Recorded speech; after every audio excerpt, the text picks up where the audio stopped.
init-init ito mga kababayan. Dahil kung titingnan nyo po, ayon po sa post ni Mark Gamboa o Mark Santos Gamboa aka Models of Manila mga kababayan, sabi po dito, basahin muna natin bago natin ipakita yung video. Sabi po dito, sa kanyang radyo show ay ibinunyag ni Ombudsman Boyeng Remulla na iniimbestigahan nila ang pagbibenta sa solar company ni Libiste. Kasi ang pagkakaalam ko parang nagkakahalaga po ata ng 30 billion yan. Pakitama na lamang po ko kung ako po ay mali.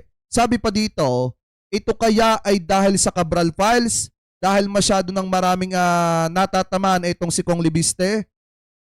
Paraan ba ito para patahimikin daw siya? Yan po yung sinasabi Kasi kung titingnan nyo mga kababayan, talagang ito pong si Libiste, kung matatanda nyo, di ba naging balita rin, naging laman din po ng balita yung yung pagbibenta po niya ng mga shares po niya o yung pagbibenta niya nung negosyo niya, yung tawag dito, yung franchise mga kababayan nung negosyo po niya. At ayon po kay Ombudsman Boyeng Remulla, hindi po makatarungan niya na nininegosyo yung isang bagay mga kababayan na talagang mainit na pinag-uusapan dito po sa ating bansa.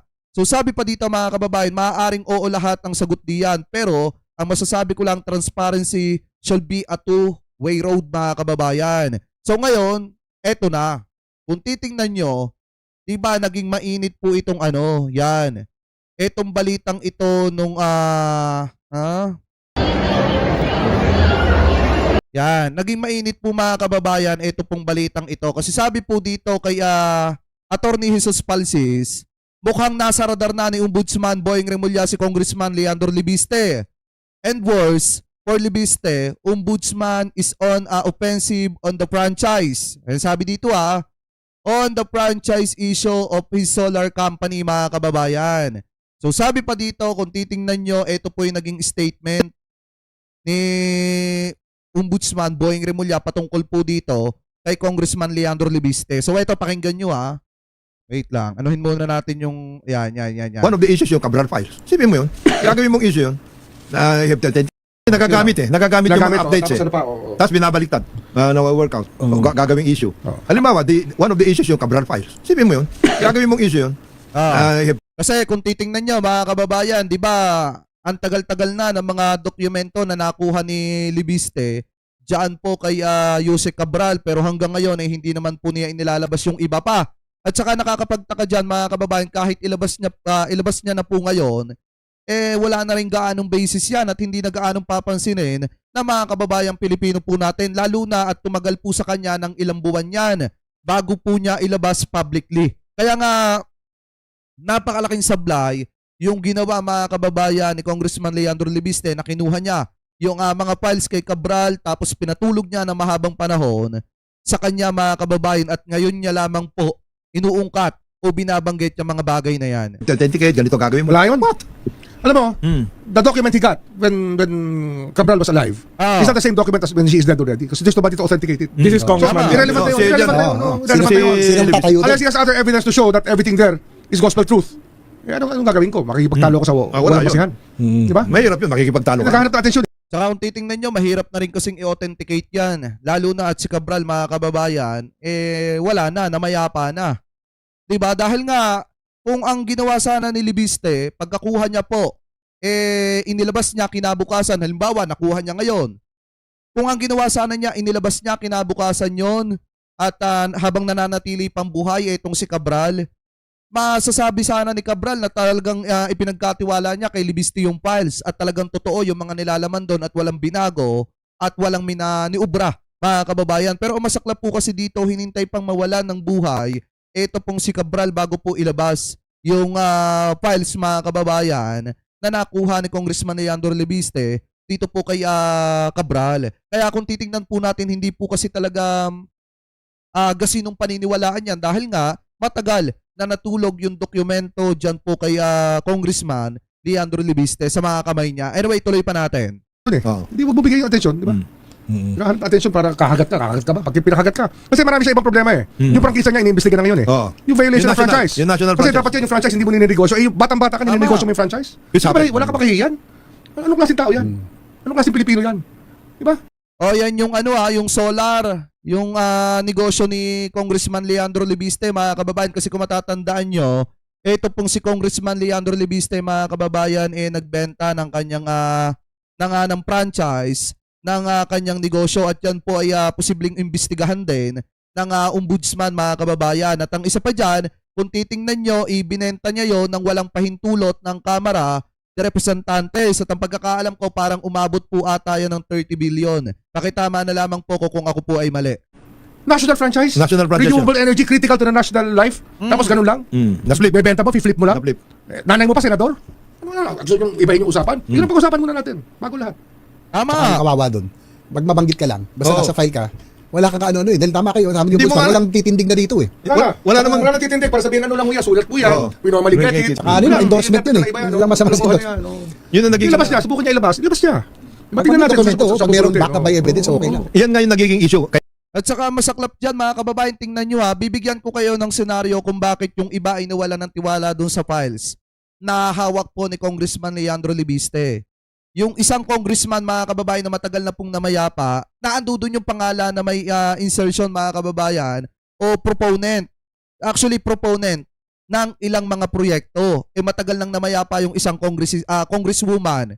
Tapos ang pinakamasakla pa, siguro yung mga matatagal dito, alam nyo naman, na talagang, lalo na yung mga tumutok sa kaso ni Jovelyn Galliano, alam nyo naman, mga kababayan, na natalakay natin dito si Congressman Hagidorn. At ang nakakapagtaka kasi dyan, mga kababayan, na ando dun sa listahan ni Cabral, si Congressman Hagidorn, matagal na pong namayapa yun. Diba, mga kababayan? Sa 2025 yun 2025, proponent daw po ng proyekto dyan sa Palawan noong 2025. Matagal na pong namayapa. Ito pong si Congressman Hagidorn. Diba, ng Palawan. Tapos mapapalagay dun sa mga files na nakuha ni Congressman Libiste dito po kay Cabral. Doon pa lang, mga kababayan, makikita nyo may mga sabit na po agad eh. Di po ba? Kaya nga tama rin yung sinasabi dito ni Ombudsman Boyeng Remulla, bago ang lahat, imbestigahan muna yung ginawang pagninegosyo ni Congressman Leandro Libiste doon po sa isang bagay na hindi inaprubahan ng Kamara de Representantes o wala man lang pahintulot ng Kamara. Diba? Kasi nagbenta siya, mga kababayan, ng franchise ng kanyang negosyo, tapos wala naman palang pahintulot ng Kamara. Diba? Anyway, tuloy pa natin. Kaya yung create niya na issue, nagiging malaking issue na hindi naman dapat Pero mas issue. mabigat ang issue niya sa franchise niya. Mabigat ang issue sa franchise niya. Diba? Kasi yung issue tungkol sa endorsement, talaga naman Remember, walang consent ang Congress sa transfer ng franchise na yan. Critical yan. Usually, ang franchise, kailangan pag nagkaroon ng pagpapalit, you have to go back. Dapat Congress. Tama. You have to go back. Dapat i-approve na Congress yan. Yung Bago change. ipa- Yes, change of ownership. Kailangan may ano eh, may paalam sa Yes. Kongreso. This is for the solar. For all franchises. With 84 cancelled contracts so far, ang sinasabi sa akin, report sa akin. 84 cancelled contracts. Ang pinag-issuean dyan yung franchise. Super Because franchise. that's it. Can you imagine the effect on the national energy situation? Kinuha mo yung mga... Sasabihin mo, ito na, ang forecast natin sa energy. Andyan ang DOE, naniniwala sa'yo. Oo. Yung pala drawing lang. Hindi nangyari. Hindi nangyari. Hindi nangyari. No? So may mag-take over. Kasi kinuha mo yung mga areas eh. Kinuha mo yung mga areas. Kaya mo kinuha yung mga areas na yan malapit sa power lines, etc. That's why I refuse to, that's why I refuse to engage. Kasi nagbabago yung usapan. Ang mas mahalagang usapan muna natin yung franchise niya. Pangalawa, kung meron siyang ibang evidence that stands beyond the document he obtained, Ilabas niya. Ilabas niya. Make it into a congressional investigation. Pa-attend kami. Titignan natin. Oh. Oo. Pero it's for him to prove, not for us. Diba? Tama. Dapat talaga ganun. He who alleges must prove. Naku, putik, tatamaan dito si Congressman Leandro Libiste, mga kababayan. Pero ang pagkakaalam ko, parang sasagutin naman po ata ni Congressman Leandro Libiste yan eh. Wait lang, may copy ba ako dito? Pakita ko lang sa inyo Kasi baka mamaya, sabihin nung iba nagsasalita tayo nang wala tayong Asan ba yun? Pagkakaalam ko lang para may copy ako dito. Pero kung wala naman, hahanapin natin dito sa cellphone ko. Hindi, tuloy muna natin. Dapat may ano. Sana may katibayan mo kasi kawawa ka eh pag madamay ka eh. Kaya yung sinasabi ni Sen, tama yun eh. Kasi everybody, maski na mayor ka o kung ano man, nag-endorse ka eh. Tsaka Request. Hindi, nabanggit ka ni Ombudsman, Congressman. Hindi, ang problema kasi, mga kababayan, ganito. Wala namang problema mag-endorse. Hindi ako, kahit papaano bibigyan din natin ng benefit of the doubt, yung ilalabas o mga inilalabas ni Congressman Leandro Libiste na mga dokumento. Wala namang kasing problema sa politiko na mag-endorse ka eh. Ang problema kasi may mga ibang politiko na talagang gahaman na pagka nag-endorse ng proyekto, kailangan may porsyento. Ibig sabihin may kickback. Di ba, mga kababayan, kailangan kumi-kickback. Kaya nga hindi rin natin may aalis sa mga kababayang Pilipino po natin na sinasabi na talagang tingnan niyang politiko na yan kung kumikbak ba or hindi do sa mga proyekto na in-endorse po niya. Kasi nga baka mamaya, oo nga, nag-endorse ng proyekto pero kumikbak naman. Meron din naman mga politiko na nabanggit dyan sa files na yan na hawak ni Congressman Leandro Libiste ang hindi naman nag-endorse kasi nga matagal na pong namayapa na. Ibig sabihin, matagal na pong wala at hindi na po kongresista, hindi na nagsiservisyo kasi nga wala na sa mundong ibabaw. So, doon nagkakaroon ng katanungan ng taong bayan na bakit nakalagay ang pangalan na yan dyan pero at nag-i-endorse pa ng proyekto, matagal na nga namayapa yung mga tao na yan. Kaya hindi po talaga pwedeng paniwalaan. Basta-basta yung files ni Congressman Leandro Libiste na nakuha niya kay Cabral. Jonathan, baba, kami, constituency namin yan, mga mayors, governor. Galing Mindanao yung iba. Halos isang 24 hours yung biyahe nila. Hindi naman diretso. Mula sa baryo pa, punta sa bayan, sa kukuha ng sakay, mag-aeroplano, Pupunta sa amin. maghaharap pa ng hotel yan dito, sa titira, makikita sa kamag-anak. Tapos hingin lang ng Endorsement. na project sa DOH man, DPWH. The least we can do is endorse. Of course. Hindi masama Can you yun. imagine the mismatch? Oo. May mga taong ganyan ang lakad, talagang kailangan din ng building. Meron naman mga legislator, nagpapagawa ng building, wala namang pupuntahan. Yun, mga ganun. Kasi because they can. Di ba? Oo. Ali. Oo. Kaya nga ang trabaho ng DPWH, pagtagpiin dapat yan. Lahat. Pagtagpiin lahat Lahat yan. ng request. There's nothing. Pwede. Pag nalagay ka ng, if you put malice into every letter sent by every politician. Wala na yan. Wala na. Ito mga kababayan, isirend ko na dito. Wait lang, paano ko ba yan to? Close muna natin to. Eto, kasi mayroong binitawan salita daw yung si Leandro Libiste. At ito yung sabi po niya. Eto Yan. Aha.